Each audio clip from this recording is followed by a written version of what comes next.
Bien, messieurs les ministres, cher Bruno, cher Marc, cher Christophe, mesdames, messieurs, ces dernières semaines, partout en Europe, les agriculteurs ont fait entendre un cri de colère, un cri qui vient de loin. Derrière ce cri, il y a surtout un appel à l'action. Action face à la multiplication des normes, action face à la surtransposition, à la concurrence déloyale, action pour la rémunération, pour la compétitivité, pour la transmission des exploitations, le renouvellement des générations, action encore et toujours pour assurer notre souveraineté, notre indépendance agricole et alimentaire. Depuis 2017, beaucoup avait été fait, je l'ai déjà dit. Mais ces dernières semaines, les agriculteurs nous ont demandé d'aller plus loin encore. C'est ce que je fais avec le gouvernement depuis le jour même de ma nomination. Avec les ministres, nous avons été fidèles à la méthode que j'ai fixée, écouter, agir pour obtenir des résultats. Écoutez d'abord, je me suis personnellement impliqué en me déplaçant chaque semaine et en recevant pendant plusieurs dizaines d'heures les représentants des agriculteurs. Écoutez pour fixer le cap, il est clair, il n'a pas changé. Oui, la France doit être souveraine et donc oui, la souveraineté agricole est notre cap. Et pour atteindre pleinement ce cap, on doit produire plus et on doit protéger mieux. Il n'y a qu'une seule ligne, qu'une seule vision, qu'une seule politique agricole française défendue par ce gouvernement, le président de la République et cette majorité, c'est celle-là. Agir ensuite, j'ai fait des annonces en Haute-Garonne, puis ici même, il y a 3 semaines, des annonces qui, j'en suis conscient, ont permis de lever les barrages, mais n'ont pas permis de lever tous les doutes, je le sais. Des annonces qui ont voulu apaiser, mais des annonces qui doivent être respectées et tenues scrupuleusement. Obtenir des résultats, enfin, c'est de cela dont je veux vous parler aujourd'hui, à quelques jours de l'ouverture du Salon de l'agriculture par le président de la République.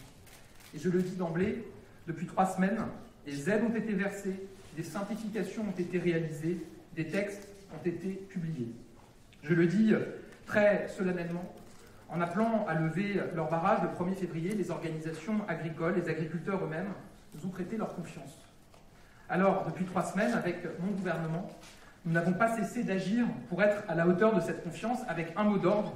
Nous ne mentirons pas, nous ne trahirons pas, nous serons au rendez-vous de ces responsabilités. Et dans le même temps, je suis parfaitement lucide sur le fait que nos agriculteurs attendent de voir pour y croire. Alors aujourd'hui, avec les ministres, je veux vous prouver aux agriculteurs qu'ils peuvent y croire en mesurant le chemin qui a été parcouru.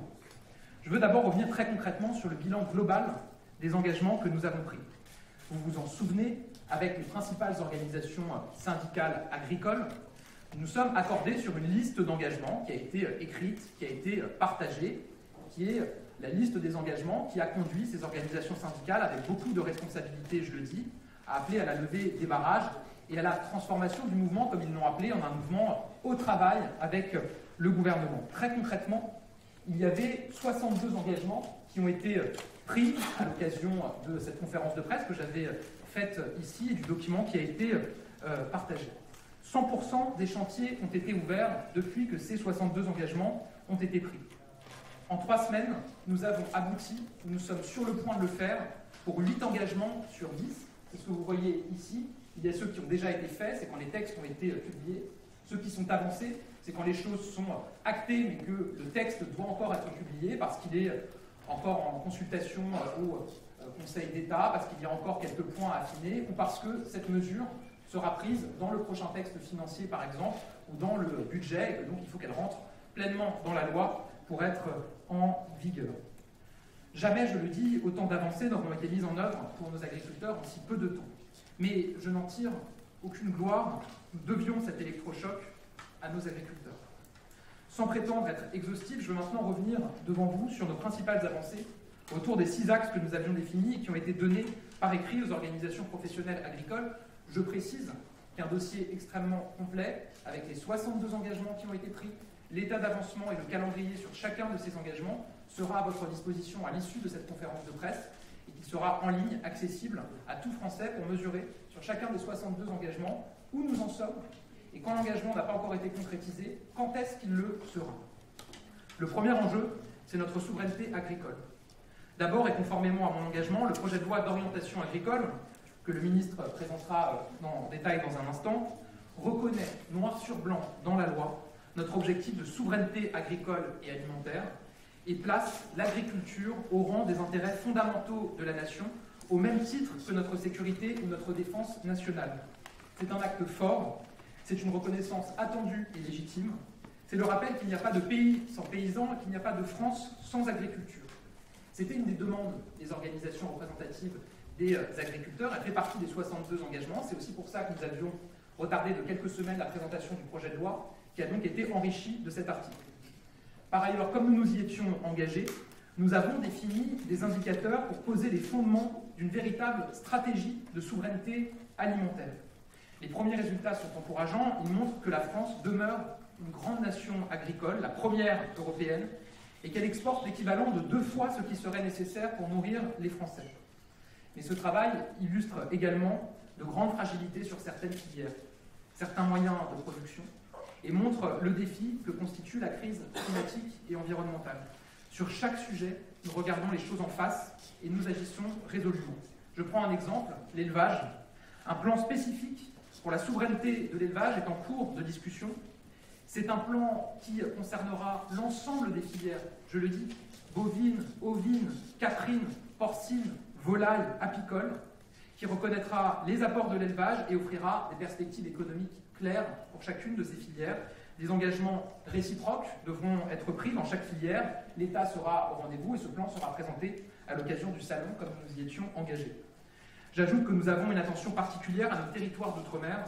Des plans pour la souveraineté et l'autonomie alimentaire ont été établis dans chacun d'entre eux.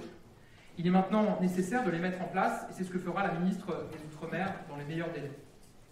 Deuxième enjeu sur lequel nous avançons, mieux reconnaître le métier d'agriculteur.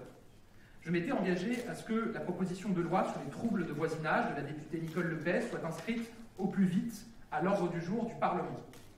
Notre idée est simple, protéger les agriculteurs contre les recours abusifs qui veulent la campagne, mais pas les conséquences de la campagne. Ces choses faites, là aussi c'était une demande et c'était dans les 62 engagements, le texte est désormais inscrit, il sera examiné au Sénat dès le 12 mars prochain et nous visons une adoption définitive à la mi-avril. Sur les retraites agricoles, de nombreux progrès ont été réalisés depuis 2017, je pense par exemple aux lois Chassaigne, et nous avons montré notre capacité à agir ensemble autour de ce sujet. Nous voulons continuer à les améliorer. J'ai reçu un certain nombre de parlementaires engagés sur cette question, notamment le député Dive et les représentants des agriculteurs. Le travail continue avec un objectif, construire un système qui ne pénalise pas certains agriculteurs au profit d'autres, évidemment, que ce soit un progrès pour les plus fragiles à travers ce nouveau mode de calcul. C'est pour ça que vous voyez ce chantier est indiqué comme engagé, puisque nous devons poursuivre les travaux sur ce sujet, et je crois que chacun peut le comprendre. On parle du système de retraite. On veut éviter qu'il y ait des perdants, et donc on doit continuer à travailler. L'objectif, c'est d'avoir une première mise en œuvre dans les prochains textes financiers de l'automne sur ce sujet. De plus, la meilleure reconnaissance que l'on puisse accorder aux agriculteurs, c'est évidemment de consommer leurs produits. J'assume de vouloir que nous consommions davantage français. C'est pourquoi nous tenons aux objectifs de la loi Egalim dans la restauration collective. 50% de produits durables et de qualité, 20% de bio. Les échanges ont commencé pour accélérer les choses. Et je vous annonce que d'ici avril, une conférence des solutions associant l'État et les collectivités locales, évidemment compétentes sur les cantines scolaires, sera réunie par les ministres. Notre objectif, accélérer dans la restauration collective. Troisième enjeu, donner plus de revenus à nos agriculteurs et de valeur à notre alimentation. D'abord, Egalim. C'est une fierté française, nous avons inscrit dans la loi la protection du revenu des agriculteurs. Et je rappelle que même si la loi Egalim doit être évidemment améliorée, renforcée, nous allons y revenir, la loi Egalim en elle-même constitue un progrès par rapport au régime qui préexistait, c'est-à-dire la loi LME de 2009, qui donnait les pleins pouvoirs à la grande distribution. La loi Egalim et la loi Descrozaille rééquilibrent les choses, mais elles doivent être encore renforcées. D'abord, elles doivent être respectées, et les fraudeurs, car oui, ce sont des fraudeurs, doivent être sanctionnés. Bruno Le Maire détaillera le bilan chiffré, mais les contrôles se multiplient et les sanctions seront au rendez-vous. De plus, comme nous nous y étions engagés, c'était aussi un des engagements qui a été pris lors de la dernière conférence de presse, une mission parlementaire a été lancée, elle a été confiée aux députés Alexis Isard et Anne-Laure Babot pour renforcer le dispositif Egalim. Je vous annonce que sur le fondement des conclusions de cette mission, un nouveau projet de loi pour renforcer Egalim, rééquilibrer encore les choses, sera présenté d'ici à l'été. Très concrètement, il faut avancer sur 3 grands enjeux. D'abord sur la construction du prix en marche avant. On ne peut pas accepter, ça avait été dit par Bruno Le Maire, qu'un industriel conclut un prix avec un distributeur avant de se retourner vers le producteur pour lui imposer ce prix. La construction du prix, ça doit partir d'abord du producteur avec l'industriel, puis ensuite la grande distribution. C'est le premier levier sur lequel on veut avancer, changer la loi pour que ça soit effectif. Deuxième sujet, la place des indicateurs de coûts de production. Ils existent, ils doivent être plus centraux dans la construction du prix.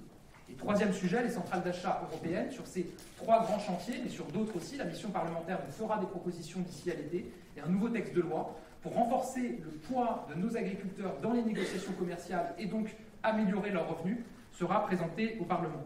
Nous agissons aussi au niveau européen pour mettre en place un dispositif EGalim au niveau de l'Union européenne. Là aussi, nous avons pris l'engagement d'avancer. Et grâce à l'engagement de la France, ce chantier a été ouvert par la Commission européenne. Il doit permettre notamment de lutter contre les pratiques abusives et de régler la question des centrales d'achat européennes que certains utilisent pour contourner la loi française.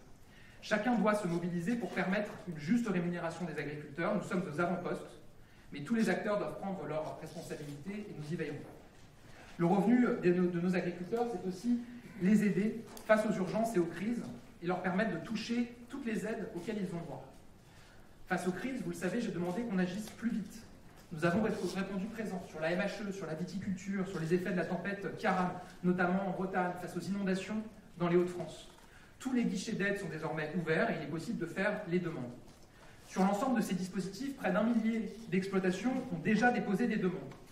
346, c'est-à-dire plus d'un tiers, ont déjà reçu leur indemnisation pour un total de 4,4 millions d'euros déjà versés. Le délai de versement, je le dis, est de quelques jours à peine. Le rythme s'intensifie au moment même où nous parlons. Les guichets ont été ouverts ces tout derniers jours. Déposez un dossier, vous avez votre versement au bout de quelques jours. Il faut évidemment accélérer. Certains versements arrivent, je pense notamment aux éleveurs dont les troupeaux ont été touchés par la MHE. À date, près de 600 dossiers ont été déposés sur un potentiel de un peu plus de 3700. Plus de 3700 éleveurs sont concernés. 600 ont déjà déposé leur dossier. Les premières aides ont commencé à être versées la semaine dernière. Je pense également à nos agriculteurs bio qui traversent une crise sans précédent. Les conditions d'accès au guichet suscitaient des interrogations. Un travail a eu lieu. Nous avons pris le temps de les retravailler. Le guichet ouvrira dans les tout prochains jours. Par ailleurs, j'ai annoncé la suppression de la hausse du GNR et j'avais demandé à l'époque à ce que chacun puisse être remboursé et bénéficier au plus vite d'une avance de 50% sur le crédit d'impôt auquel il a le droit. 13 000 demandes ont déjà été réalisées, 1200 ont déjà été payées. Là aussi, le rythme de paiement s'accélère. Donc vous l'avez compris, les guichets sont ouverts, les versements ont déjà commencé.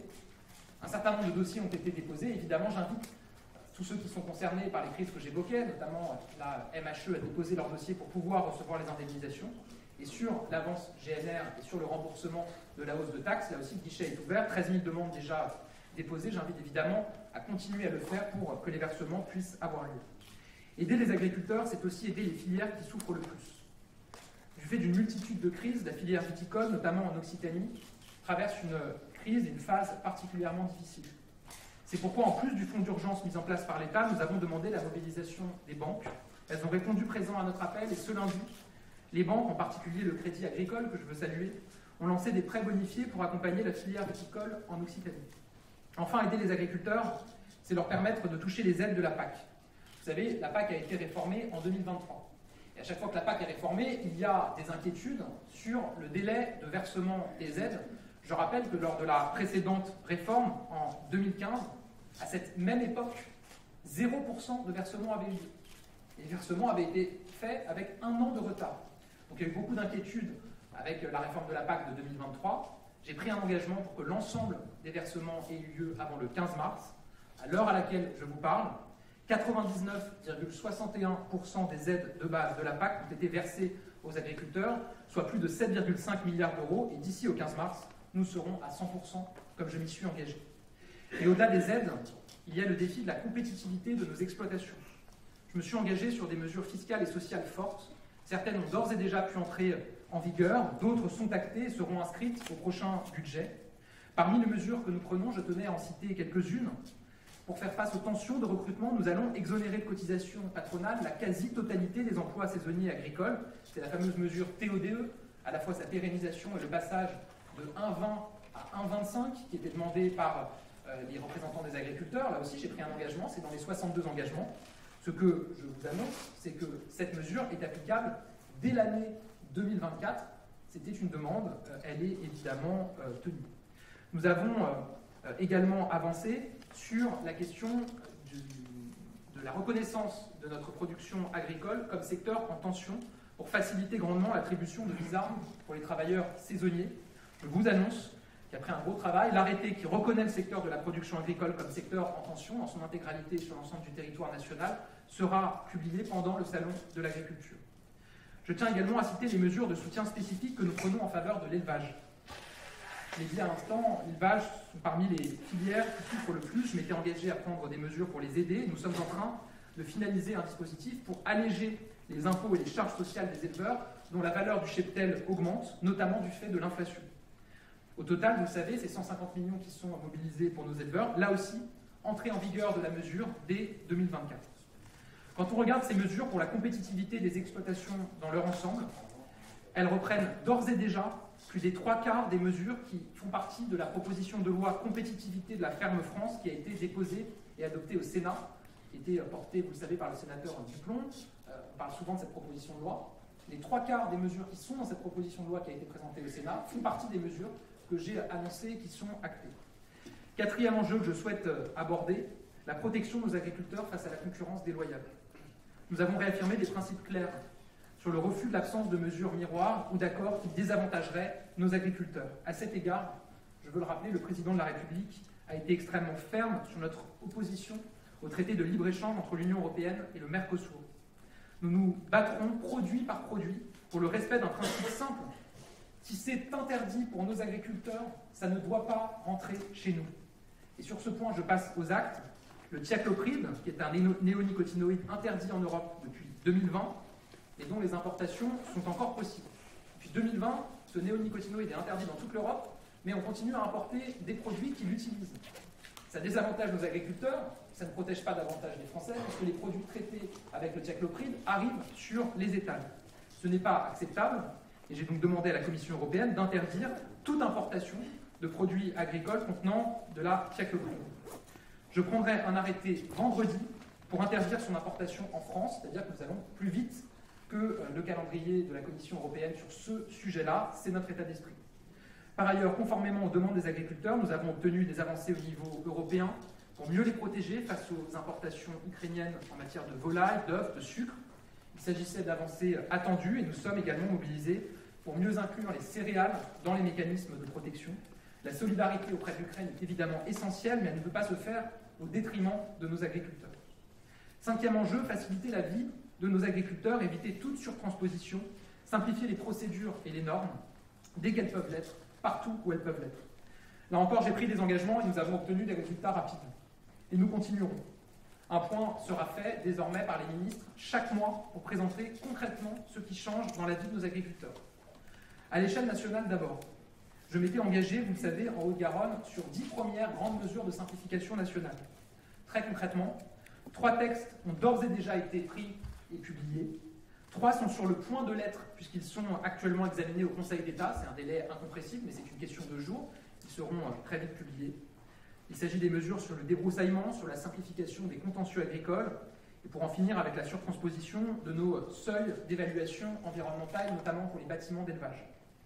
Par ailleurs, le projet de loi agricole contient 5 nouveaux articles de simplification, par exemple, sur la simplification du régime applicable aux haies. Simplifier, c'est éviter la multiplication des contrôles qui prennent du temps et qui pèsent sur nos agriculteurs. C'est pourquoi, comme je m'y étais engagé, j'ai lancé le travail pour mettre au point un contrôle unique, hors procédure judiciaire. Nous avançons aussi sur ce sujet. Simplifier, c'est permettre une indemnisation plus facile de certains dégâts, notamment les dégâts de gibier. Un accord a été trouvé sur ce point et nous pourrons très rapidement améliorer la prise en charge des agriculteurs. On en a beaucoup parlé avec les syndicats agricoles. On a avancé sur la question des dégâts de gibier, sur un autre sujet qui est très important pour un certain nombre d'agriculteurs, c'est-à-dire les ésodes. Le travail se poursuit, on regarde espèce par espèce, territoire par territoire, pour finaliser le travail sur ce chantier-là. Simplifier, c'est encore veiller à ce que l'urbanisation, le développement de certains territoires n'empiète pas sur le foncier agricole. Nous l'avions promis, c'est fait. Nous sommes en train d'avancer, notamment à Dunkerque, où il y a des projets qui soulèvent beaucoup d'inquiétudes et nous allons continuer à nous mobiliser. Simplifier, c'est également permettre aux agriculteurs de toucher ce qui leur est dû plus facilement. L'abandon de la hausse de TICPE sur le GNR agricole a été acté. Les agriculteurs se verront désormais appliquer le tarif réduit directement au pied de leur facture. J'avais pris un engagement dans les 62 engagements pour le 1er juillet. Il sera tenu. C'est un gain de trésorerie et de temps considérable par rapport à la situation actuelle. Mais je l'avais dit, la simplification doit aussi se faire au plus près du terrain. J'ai demandé au préfet de rencontrer les agriculteurs, de simplifier, voire de supprimer des normes dès que c'était possible. À l'heure où nous parlons, 63 arrêtés préfectoraux ont déjà été abrogés ou modifiés. Plus globalement, 2573 propositions de simplification ont été remontées grâce aux discussions sur le terrain avec nos agriculteurs. Il y a des propositions qui relèvent du local, on va continuer à simplifier.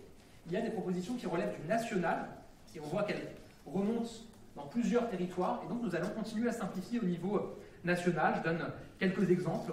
Aller vers une automatisation de l'identification animale, aller vers la suppression de la double déclaration assureur-État en cas d'événement climatique majeur. Tout ça, ça va simplifier la vie de nos agriculteurs, de nos éleveurs, et on avance.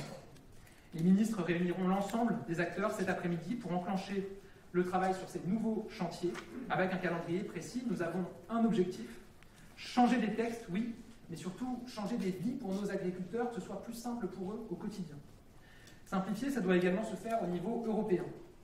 On a d'ores et déjà obtenu des simplifications des règles de la PAC sur les jachères. C'était important, on s'est battu, nous avons gagné sur ce point. Plus globalement, la Commission européenne présentera dans les tout prochains jours un nouveau paquet de simplification massive qu'il sera possible de mettre en œuvre très rapidement. Dans ce cadre, nous avons porté auprès d'elle 41 demandes, notamment sur les cas de force majeure, sur la gestion des risques, sur les contrôles ou encore sur le ratio prairie. Nous continuerons à les défendre. Nous avons d'ores et déjà vu qu'un certain nombre d'avancées sont en cours, notamment sur le ratio prairie. Le dialogue se poursuit parce que nous ne sommes pas encore totalement satisfaits du schéma qui est proposé, mais on voit qu'on avance. Enfin, simplifier, c'est éviter les surtranspositions en toutes circonstances et s'assurer qu'aucune interdiction ne se fasse sans solution. Et je veux donc dire ici un mot des produits phytosanitaires. Loin des caricatures, je veux rappeler que nous sommes le pays qui a drastiquement réduit l'utilisation des produits phytosanitaires. Et nous le devons à la mobilisation de nos agriculteurs. Quelques exemples. Ces dernières années, 96% de baisse sur les produits les plus dangereux pour la santé, 32% pour le glyphosate, 18% sur les quantités de substances actives, les fameuses QS1. Mais cet objectif de réduction de l'usage des pesticides ne doit pas pour autant laisser nos agriculteurs démunis et sans solution. À la fin, personne n'y gagnerait, ni l'environnement, ni la santé, ni l'agriculture. Comme nous nous y étions engagés, la consultation sur le plan Ecophyto 2030 a été prolongée, le temps de nous pencher avec les agriculteurs et l'ensemble des parties prenantes sur plusieurs demandes, notamment le zonage et les indicateurs employés. Sur chaque mesure, nous avons avancé. Sur les indicateurs, je vous annonce que l'indicateur de référence pour suivre notre objectif de réduction des produits phytosanitaires ne sera plus le NODU franco-français, mais bien l'indicateur européen. C'est conforme à notre volonté d'éviter toute surtransposition. C'était la demande des agriculteurs. Sur le zonage, nous avons travaillé et nous sommes en train de créer un portail qui en simplifie la lisibilité pour nos agriculteurs. Enfin, nous avons décidé qu'il n'y aurait pas de registre numérique centralisé obligatoire. Aussi, nous sommes prêts pour avancer sur la publication du plan Ecophyto 2030 lors du Salon de l'agriculture. Il permettra d'acter et d'inscrire en toutes lettres notre changement de méthode. Pas d'interdiction sans solution, pas de surtransposition. Le tout sans renoncer à notre ambition de réduire de 50% l'usage des pesticides d'ici à 2030. J'ajoute que nous nous donnons des moyens sans précédent pour trouver des alternatives aux phytosanitaires et accompagner les agriculteurs. 250 millions d'euros par an, notre méthode est crédible et financée. Enfin, sixième enjeu que nous avons identifié avec les agriculteurs, assurer le renouvellement des générations. Parce que protéger notre souveraineté agricole, c'est veiller au renouvellement des générations. C'est assurer que les exploitations soient reprises, notamment par les jeunes. Et je veux insister sur ce point parce qu'il est primordial, j'en ai beaucoup parlé avec les représentants des jeunes agriculteurs, des JA. Moi, je ne crois pas à la crise des vocations en agriculture. Mais il y a des obstacles, des freins qui découragent des vocations. Il y a beaucoup de jeunes dans l'enseignement agricole qui ont envie de s'installer. Il y a beaucoup de jeunes qui n'ont pas forcément été dans l'enseignement agricole, mais qui ont envie de s'installer. Il faut les aider, il faut faire sauter les freins, les verrous, pour les accompagner. Conformément à nos engagements, le projet de loi présenté aujourd'hui, et le ministre reviendra dans un instant, est une avancée. Il réaffirme l'importance de la transmission des exploitations et ouvre aussi la question d'un droit à l'essai pour les jeunes agriculteurs. Mais nous ne nous arrêterons pas là. Plusieurs autres mesures sont désormais actées et seront présentes dans le prochain budget. Il faut un texte, un vecteur financier pour cela. Nous allons permettre le cumul des exonérations sociales au moment de l'installation. C'était une demande de longue date. Nous allons relever les exonérations d'un certain nombre de taxes pour la transmission des exploitations. Nous allons agir sur le foncier et nous allons avancer pour que d'autres mesures fiscales et sociales qui pourraient favoriser la transmission d'exploitation aux jeunes agriculteurs soient prises. Une mission a été lancée d'ici au prochain budget pour travailler sur ce dispositif, crédit d'impôt pour faciliter la transmission d'exploitation aux JA. De plus, conformément à nos engagements, 2 milliards d'euros de prêts garantis par la puissance publique sont accessibles dès cette année aux agriculteurs nouvellement installés. Voilà, mesdames et messieurs, à quelques jours de l'ouverture du Salon international de l'agriculture par le président de la République, ce que nous avons fait, ce qui reste à faire et ce que le projet de loi d'orientation agricole doit permettre. Conformément à nos engagements, de la trésorerie arrive dans des milliers d'exploitations, des normes commencent à simplifier la vie de nos agriculteurs partout en France, des contrôles sur l'industrie agroalimentaire se font et débouchent sur des sanctions. Et l'Europe a compris qu'on ne lâcherait jamais notre agriculture et est à nos côtés pour avancer sur ces chantiers. Alors oui, je le sais, et les agriculteurs me l'ont dit, quand on ne boucle pas ses fins de mois, quand on ne se verse aucun revenu, chaque jour passé à attendre l'aide qui doit tomber, c'est déjà trop long. Quand on a des projets, qu'on veut étendre son bâtiment d'élevage, qu'on veut développer son exploitation, et qu'il y a tant de normes, tant de recours qui freinent vos projets, votre liberté d'entreprendre, chaque jour passé à attendre leur simplification, c'est trop long. Mais je le dis avec la plus grande force et avec la plus grande sincérité. Nous avançons vite, nous allons continuer à avancer vite et continuer à avancer aussi vite que possible. On accélère, on réduit les délais, on simplifie les procédures, on verse de l'argent plus rapidement. Je sais que les délais, c'est souvent ce qui tue la confiance, et vous avez vu, j'étais très transparent sur où nous en sommes. Nous avons entendu l'appel des agriculteurs, nous avons pris des engagements, nous sommes en train de les tenir. Ce n'est que le début d'une nouvelle page que nous sommes en train d'écrire ensemble avec eux. Je vous remercie, je laisse la parole à Bruno Le Maire, puis à Marc Fesneau et Christophe Béchu.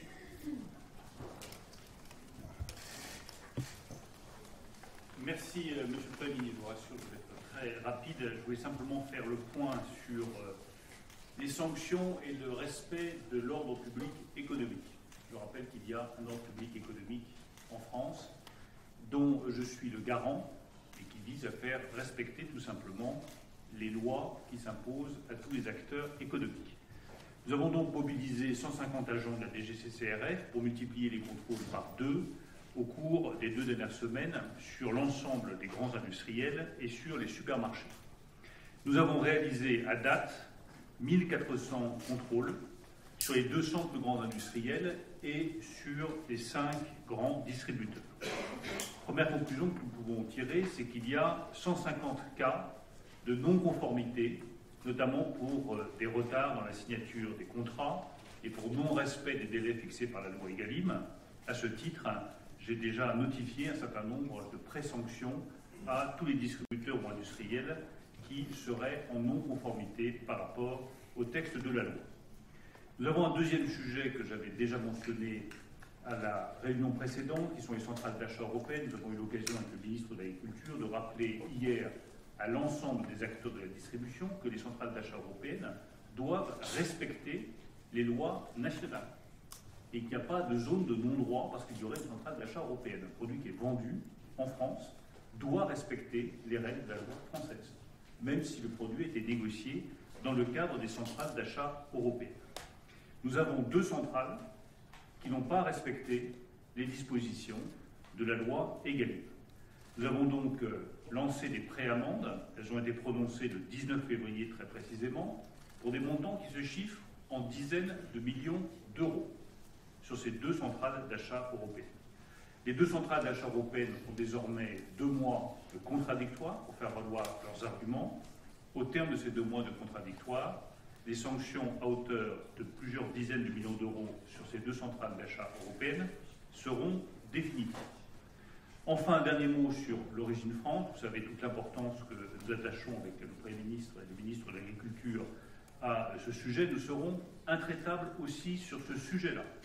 La fraude à l'origine France C'est à la fois une tromperie des consommateurs et c'est une tromperie et un vol des producteurs. Nous avons donc mené 10 000 contrôles sur l'origine France. 1000 établissements ont déjà été contrôlés. 372 établissements ne respectent pas le label Origine France au fond de la tromperie sur cette marchandise.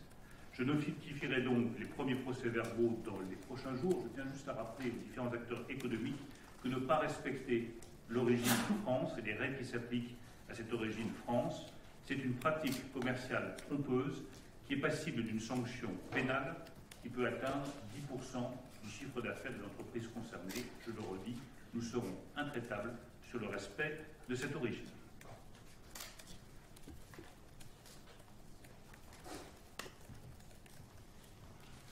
Monsieur le Premier ministre, Messieurs les ministres, quelques éléments, Mesdames, Messieurs, quelques éléments complémentaires. D'abord sur la loi d'orientation, je rappelle que dans son fondement initial, elle portait un certain nombre de mesures qui sont évidemment maintenues sur l'orientation, sur la formation, sur l'installation, sur le foncier. Et évidemment, nous réaffirmons ces principes. J'ajoute que, conformément à la demande qui avait été formulée par les jeunes agriculteurs, nous inscrivons le principe du droit à l'essai, sur lequel nous travaillerons en continu d'ailleurs dans le débat parlementaire. Pourquoi ? Parce qu'il y a un certain nombre de jeunes qui, avant d'avoir le statut définitif de chef d'exploitation, ont besoin de s'assurer quelques années ou quelques mois, mais c'est plutôt quelques années, pour faire en sorte de pouvoir s'installer dans de bonnes conditions. Et il me semble que c'est une demande de bon droit. Deuxième élément, nous allons inscrire le principe, comme l'a rappelé le Premier ministre, de souveraineté alimentaire et le fait que la souveraineté alimentaire contribue aux intérêts fondamentaux de la nation. Là aussi, c'est conforme à la fois à des demandes qui avaient été formulées, mais aussi à la volonté que nous avons d'affirmer que l'agriculture contribue, comme d'autres secteurs d'activité, comme d'autres secteurs, aux intérêts fondamentaux qui sont ceux de la souveraineté, de la liberté, de la capacité à décider pour soi-même. Et donc c'est là-dessus, évidemment, que nous travaillerons dans le débat parlementaire. Et puis, troisième volet que je veux évoquer sur la loi d'orientation, avant de vous en donner le calendrier, c'est de faire en sorte que nous allions des volets de simplification. Tout ce qui était identifié aujourd'hui a été mis dans le texte de loi. Peut-être que des éléments complémentaires viendront. Je voudrais d'abord l'idée de sécuriser juridiquement les actes des agriculteurs. On a parfois, on dit souvent ça avec Christophe Béchu, des réglementations qui se contredisent. Je pense par exemple aux obligations légales de débroussaillement qui sont parfois contredites par des autres obligations réglementaires. Et on met les agriculteurs, les forestiers ou les opérateurs territoriaux dans des situations mécaniques d'incompatibilité ou d'incongruité juridique. Et donc on va travailler là-dessus. J'ajoute qu'il y a un travail qui est lancé aussi pour regarder le quantum des peines. C'est un travail des inspections qui permettra aussi de faire évoluer soit la réglementation, soit la loi, sur ces sujets. Et donc on travaille là-dessus et ça sera des éléments qui seront dans le texte de loi. Deuxièmement, l'incrémentation de la présomption d'urgence sur les projets relevant de l'ICPE ou les projets sur l'eau. Pourquoi ? Parce que ces éléments-là, c'est des éléments qui sont des éléments bloquants pour beaucoup d'agriculteurs. Le président de la République, le Premier ministre, souhaite qu'on puisse avancer sur un certain nombre de projets qui sont dans le cadre de la déclinaison du plan eau, et on a besoin de travailler sur ces sujets. Et donc on a besoin d'avoir des procédures qui soient raccourcies pour faire en sorte que l'application de la réglementation ne se heurte pas non plus à des délais procéduraux qui font qu'à la fin, au fond, les projets ne se font plus, et donc la présomption d'urgence sera bien inscrite dans le texte de loi. Et puis, sujet qui était aussi pendant depuis des années, le sujet de la simplification, par exemple, on ne donnait que cet exemple, du régime applicable au L. Il y a 14 réglementations, il n'y aura plus qu'un régime unique qui permettra de donner de la lisibilité, de la clarté, et d'aller vers l'objectif qui est le nôtre, c'est de faire en sorte qu'on ait plutôt beaucoup plus de haies que ce qu'on constate aujourd'hui. Pourquoi ? Parce qu'elles ont des fonctions écologiques sur l'eau, sur la productivité dans un certain nombre de cas, de stockage carbone. Et donc on a besoin, pour qu'il y ait plus de haies sur les territoires, d'avoir une réglementation qui soit plus lisible, et y compris qui reconnaisse la multifonctionnalité de la haie, parce qu'elle a des objectifs, elle peut avoir des objectifs environnementaux, elle a aussi des objectifs de production de biomasse qui sont importants dans la stratégie que nous avons. Et puis un dernier élément sur cette question de simplification, ça permettra de dire un mot plus globalement sur ce sujet, la simplification et un travail sur le statut des chiens de troupeau, puisque c'est un élément qui vient pénaliser un certain nombre d'éleveurs sur ces sujets. Nous avons présenté hier le plan loup, dans sa version définitive, en particulier traitant des questions de la simplification des tirs. Je sera sous le contrôle de Christophe, mais nous aurons un arrêté de tir d'ici la fin de semaine qui est simplifié conformément aux demandes qui avaient été formulées par beaucoup d'éleveurs. Et puis nous aurons donné droit aussi à la demande de reconnaître la non-protégeabilité d'un certain nombre de troupeaux compte tenu de la topographie ou de la réalité de l'élevage. Donc voilà sur la question strictement du projet de loi d'orientation, présenté en fin de semaine, délibéré au printemps pour qu'on ait une commission mixte paritaire à l'horizon du mois de juin. Je finis avec deux éléments complémentaires. D'abord sur la simplification, comme l'a dit le Premier ministre, le travail se poursuit. Je réunirai cet après-midi l'ensemble des acteurs pour dire ce qu'on fait sur la simplification et le travail que nous continuons à faire. Il y a 2800 contributions qui ont été formulées et donc il faut qu'on continue, on puisse simplifier. C'est souvent de la réglementation, soit départementale, soit de niveau national. Et donc on va continuer à décliner les propositions qui ont été formulées par les préfets en lien avec la profession agricole. Puis enfin un travail qui se poursuit au niveau européen, et j'en conclue par ça parce qu'on sait que c'est un niveau important. Je pense au ratio prairie, il y a des propositions qui ont été formulées par la Commission en écho à celles que nous avions formulées nous-mêmes. J'aurai une réunion avec les ministres de l'Agriculture lundi prochain, un conseil spécialement dédié à cette question-là, à la demande, entre autres, de la France, qui permettra de traiter des questions de la PAC, de traiter de la question des contrôles, et puis de traiter la question de bon sens, qui est celle de dérogation. Quand on a des événements climatiques, on a quand même des procédures qui sont totalement incompréhensibles pour les agriculteurs et sur lesquelles il faut que nous travaillions. La loi, la simplification déjà posée et celle qui va se poursuivre, avec un travail qui sera, d'un point de vue pour moi, hebdomadaire au ministère, pour faire en sorte qu'on assure le suivi des propositions et qu'on assure le déploiement des autres simplifications. Et évidemment, les sujets européens qui sont des sujets prégnants pour le monde agricole, en France d'ailleurs, comme dans l'ensemble de l'Union européenne.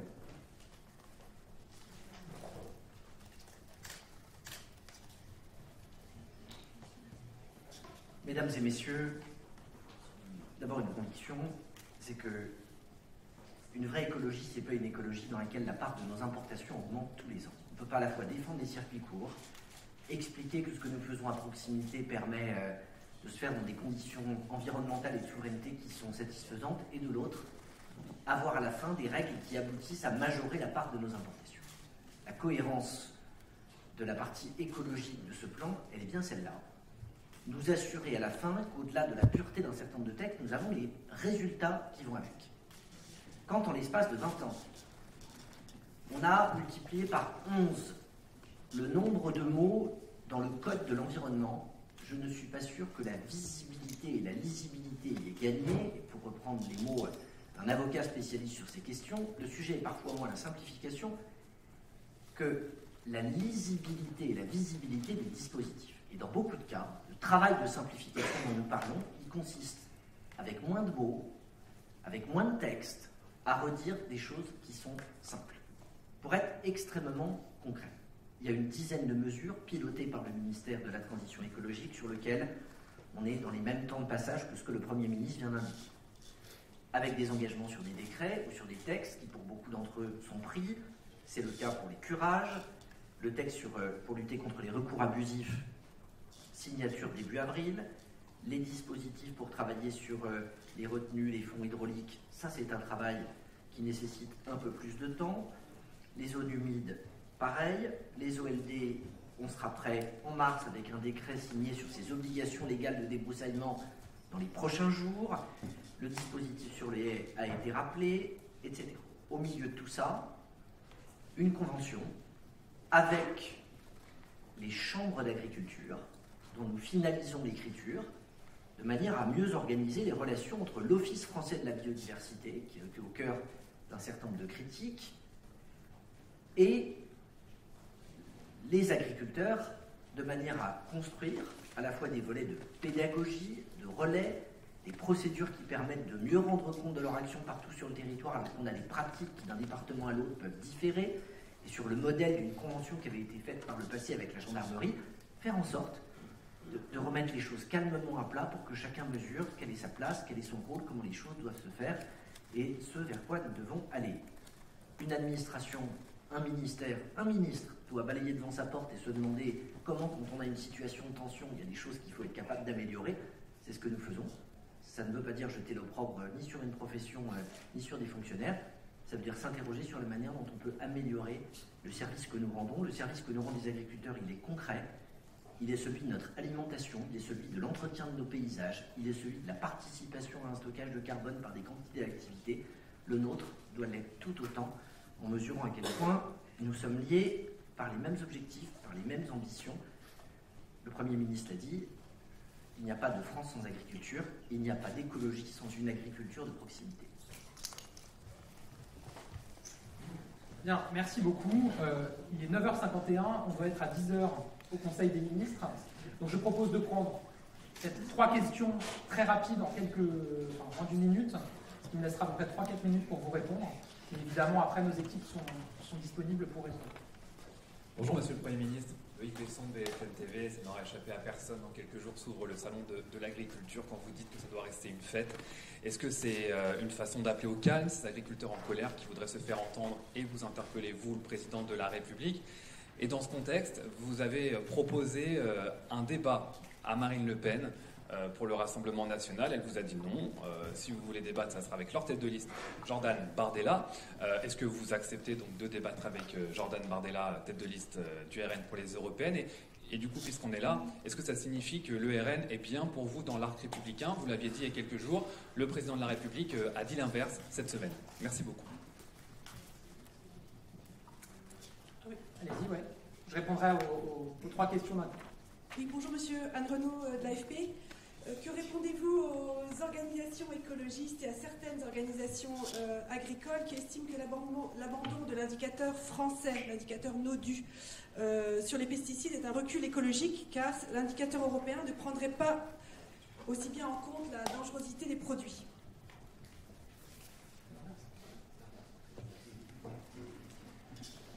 Bonjour, Yvon Logunov pour Contexte. Ma question, on a l'impression que vous avez cédé sur énormément de choses face aux agriculteurs et aussi au LR. Vous disiez que 3/4 des propositions du texte Ferme France seraient dans vos textes. Ma question derrière ça, c'est est-ce qu'il y a des propositions venues du monde agricole ou des LR qui pour vous étaient vraiment inacceptables? Est-ce que vous avez mis des lignes rouges? Est-ce qu'il y a des mesures que vous n'avez vraiment pas retenues? C'est un nom catégorique. Merci. Peut-être une ou 2 autres. Oui, parce qu'après, j'ai oublié les premières questions. Une question au sujet de la loi agricole qui va être remaniée. Elle a déjà été énormément critiquée par notamment des associations qui travaillent à la formation des profils non issus du milieu agricole et qui aujourd'hui assurent une grande part du renouvellement de la population agricole. Est-ce que cet aspect-là va être retravaillé dans la loi? C'est un aspect qui a été énormément critiqué avant même le mouvement de colère agricole et qui a déjà fait l'objet de concertations pendant des mois l'année dernière. Corinne Laïc, L'Opinion. Vous pouvez nous expliquer pourquoi cette loi d'orientation agricole, très ambitieuse en septembre 2022, telle que le Président de la République l'avait annoncé devant les jeunes agriculteurs, a perdu de son ambition pour en retrouver aujourd'hui? Quel a été le cheminement de l'exécutif? Alors, merci beaucoup pour vos questions. Je vais commencer par la dernière. Moi, je suis Premier ministre depuis le 9 janvier, je crois. Je ne suis pas là pour faire des commentaires sur ce qui s'est passé avant. Ce que je sais, c'est qu'on a un gouvernement, un ministre, Marc Fesneau, extrêmement mobilisé sur ce sujet, qu'un certain nombre de mesures sur l'avenir des générations agricoles avaient été présentées hors projet de loi à l'occasion du pacte qui avait été présenté par le ministre et par ma prédécesseur. Donc voilà, on s'est donné là quelques semaines pour avancer et renforcer ce projet de loi. Par ailleurs, vous aurez noté que beaucoup de mesures ne relèvent pas du projet de loi, mais soit de décrets, d'arrêtés, les détails, soit des lois financières qui seront prises. Sur la question de madame, point précis sur le projet de loi, Marc Fesneau vous répondra. Il y avait monsieur... Moi, je ne considère pas... Enfin, vous dites céder aux revendications. Moi, je regarde ce qui permet de renforcer la dignité de nos agriculteurs, d'améliorer leurs revenus, de simplifier leur vie. Et quand c'est possible, je prends les décisions. Donc je ne suis pas dans cette logique de rapport de force, ni politique, vous avez évoqué un parti politique, ni avec les syndicats. Parce que la réalité, c'est qu'on a tous intérêt à ce que notre agriculture soit forte. Et on a tous intérêt à ce qu'il reste une agriculture en France. C'est le fondement de notre souveraineté et par ailleurs de notre identité française. Donc, moi, je ne considère pas qu'il y a un camp contre un autre. Un seul camp, c'est la France. Et on doit avancer, regarder mesure par mesure ce qui est utile et ce qui est efficace pour nos agriculteurs. Et oui, je vous confirme, je n'ai pas retenu, on ne retient pas l'intégralité des demandes qui sont faites, soit parce que ce n'est pas possible, soit parce que ça va à l'encontre de projets qu'on a par ailleurs. Mais je ne fais pas cette opposition-là. Et je vois bien ce qu'il y a derrière. Ça fait le lien avec la question de l'AFP qui veulent en permanence opposer écologie et agriculture. Et le ministre vient de le rappeler, Christophe Béchu. On a besoin de nos agriculteurs pour protéger l'écologie et la biodiversité. Et par ailleurs, qui sont les premières victimes de la dégradation de l'environnement et du réchauffement climatique? C'est nos agriculteurs. Qui sont les premières victimes quand on a des inondations comme dans le Pas-de-Calais? Il y a beaucoup de Français, de familles qui sont victimes, mais aussi des agriculteurs, des éleveurs, des maraîchers. Qui est victime de la tempête Ciaran en Bretagne? Nos agriculteurs. Qui est victime du gel, de la sécheresse, de la canicule sur leurs exploitations? C'est nos agriculteurs. Donc nos agriculteurs sont les premiers pour qui on agit quand on protège l'environnement et l'écologie et qu'on lutte contre le réchauffement climatique. Et sur la question des produits phytosanitaires, on a entendu partout, sur le terrain, et on a vu que les Français étaient très en soutien de cet objectif. Arrêtons de considérer que dans l'Union européenne, on pourrait agir en franco-français sans se préoccuper de ce qui se passe autour de nous.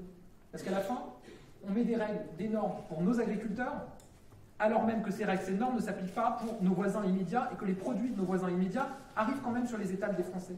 Donc qu'est-ce qu'ils se disent, nos agriculteurs, quand ils voient ça? On nous met des bâtons dans les roues.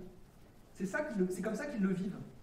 Donc il y a un indicateur européen qui existe. Il faut plutôt prendre cet indicateur européen qui est suivi par nos voisins qu'un indicateur franco-français qu'on est les seuls à suivre. Est-ce que ça veut dire qu'on renonce à notre objectif de réduire de 50% l'usage des produits phytosanitaires d'ici à 2030? Non, je viens de le réaffirmer devant vous. Est-ce que ça veut dire qu'on vient de nulle part? Non, au contraire. J'ai quand même montré 96% de baisse sur les produits les plus dangereux.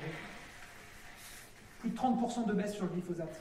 Regardez autour de vous les pays qui nous entourent. Est-ce qu'il y a eu une telle avancée ces dernières années? Je ne le crois pas. Donc on va continuer à avancer au bénéfice de nos agriculteurs et de notre écologie. Enfin, la question plus politique que vous avez posée. Moi, ce que j'ai dit, c'est que le Salon de l'agriculture, c'est d'abord un moment de fierté pour nos agriculteurs, qui leur permet de présenter leur travail. Et je le dis, on a une agriculture probablement la plus qualitative au monde. C'est toujours l'occasion de le rappeler. C'est un moment de rencontre et de partage avec les Français. Des familles qui viennent avec leurs enfants pour rencontrer les agriculteurs, pour permettre aux éleveurs de montrer leurs bêtes, pour regarder les concours qui ont lieu, etc. Maintenant, évidemment, c'est aussi un lieu de rencontre entre les agriculteurs et des responsables politiques, gouvernementaux. Tous les ministres y passeront. Et donc, c'est évidemment un lieu où il peut y avoir des revendications, évidemment. Moi, ce que j'ai dit simplement, c'est que je ne souhaitais pas que les partis politiques fassent du salon une forme d'otage politique. Parce qu'à nouveau, c'est le moment des agriculteurs avec les Français.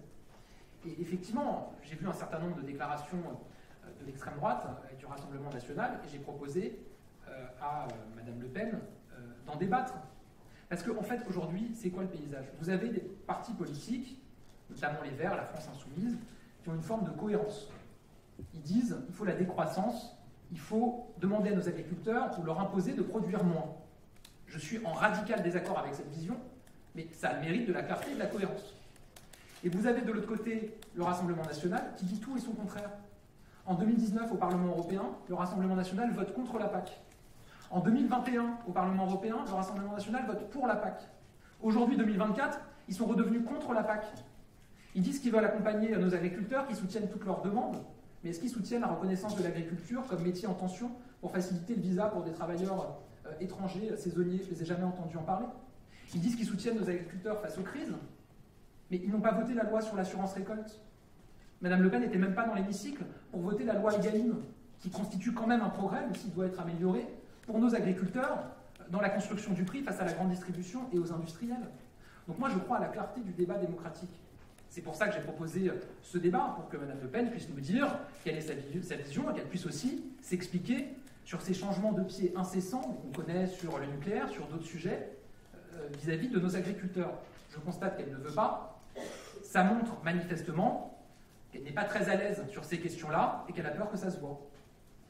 Pour la proposition, moi j'ai jamais eu de problème par le passé à débattre avec Jordan Bardella. J'ai dû débattre 6 fois avec lui pendant la campagne présidentielle. On était tous les deux plus ou moins porte-parole de nos candidats pendant la présidentielle. Et vous l'avez dit, il est tête de liste pour les européennes, le président de son parti. Je ne suis ni tête de liste pour les européennes, c'est une annonce que je vous fais, ni président de mon parti. Je suis Premier ministre. Madame Le Pen est présidente du premier groupe d'opposition au Parlement. À ce titre-là, c'est avec elle qu'il est légitime que je débatte. Mais encore une fois, je pense qu'elle n'est pas très à l'aise sur le fond par rapport à tous ces changements de pied. Elle a peur que ça se voit. Et donc, elle refuse le débat, ce que je regrette. En tout cas, moi, je vais continuer à avancer. Je l'ai dit, 62 engagements qui avaient été pris, présentés lors de la dernière conférence de presse, qui avaient fait l'objet de ce relevé de décision avec les organisations syndicales. Bilan extrêmement complet et concret sur chacun de ces 62 engagements. Il y a 3 catégories. Il y a ceux qui sont faits, c'est-à-dire qui sont faits. Il y a ceux qui sont avancés, ça veut dire que c'est quasi fait, il faut attendre que le texte soit publié pour notamment des raisons juridiques, il y a un peu de temps de consultation. Il y a ce qui est engagé, c'est-à-dire qu'on a commencé à y travailler avec les administrations, les représentants agricoles, et donc ça prend un peu plus de temps. 8 engagements sur 10 sont soit faits, soit avancés. Vous voyez qu'on progresse. Je me suis engagé auprès des organisations syndicales à les recevoir une fois par mois pour faire le point avec elles sur l'avancée de ces chantiers. Je tiendrai cet engagement et je le disais, les ministres réunissent l'ensemble des acteurs cet après-midi et on va continuer à avancer très rapidement. Merci d'avoir suivi cette conférence de presse et à très bientôt. Et donc la réponse à ma question pour Mediapart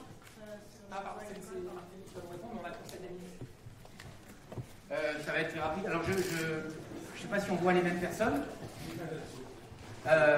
Je les ai vus hier et pardon, enfin on peut toujours faire tous les procès qu'on veut de la terre au gouvernement et par postulat penser qu'on ne fait pas en sorte d'arranger les choses et de faire en sorte que le pluralisme ne soit pas présent. Le texte de loi il prévoit qu'il y a un guichet unique qui permette à l'ensemble des structures qui font de l'accompagnement à l'agriculture d'y être présentes. Je les ai vus hier et je ne les ai pas entendues récriminantes. Elles ont demandé des précisions, ce qui est normal, sur la façon dont ça allait se développer et se dérouler. C'est bien donc ce qu'on va faire.